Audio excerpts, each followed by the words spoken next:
Well, I gave my life to the Lord when I was 11 years old, and, I don't really remember what much before that as far as, living for the Lord. I grew up in church. My mom always made sure that we were in church, and I appreciate that. Appreciate that more as I got older than I did when I was younger. But, through the years and, the different seasons of my life, I knew of the Lord and had knowledge of the Lord, but surely was not living the life for the Lord that I knew that I should have.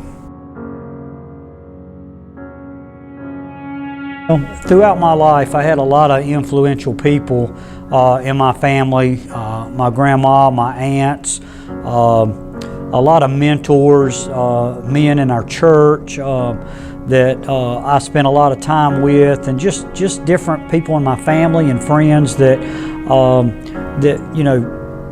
made an impression on me about how important it was to give your life to the Lord and live a good Christian life and honor the Lord in all that you do.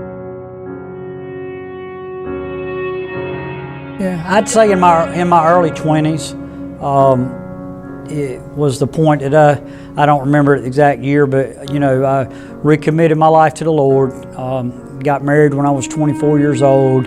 Was greatly involved in Sunday school, being a member of a Sunday school class and participating and just being involved in a church family.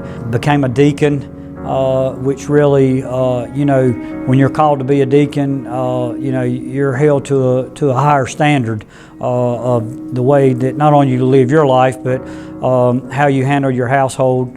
And so, I'd say in my early 20s was when I really was the turning point for me to say that I totally surrendered.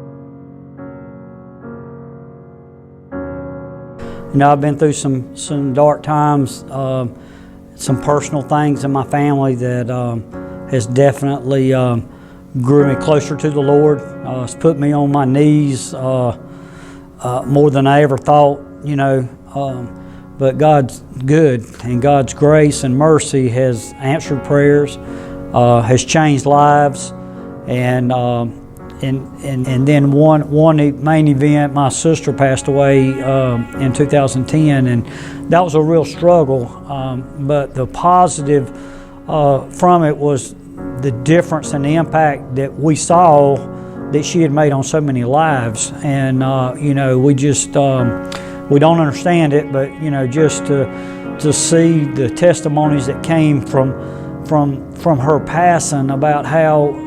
Just how the Lord worked through her just really encouraged me to want to be a better person and to make a difference and to, let people understand the value of what it means to be a Christian and to live for Christ every day, and that Christ is there for you in the good times and the bad. When you're on the mountains and when you're in the valley, the Lord, you got to lean on the Lord, and He'll get you through it. And if you grow through it and you get stronger and get closer to Him, when you get to the other side, you can look back and understand this. I understand now why the Lord put me through this.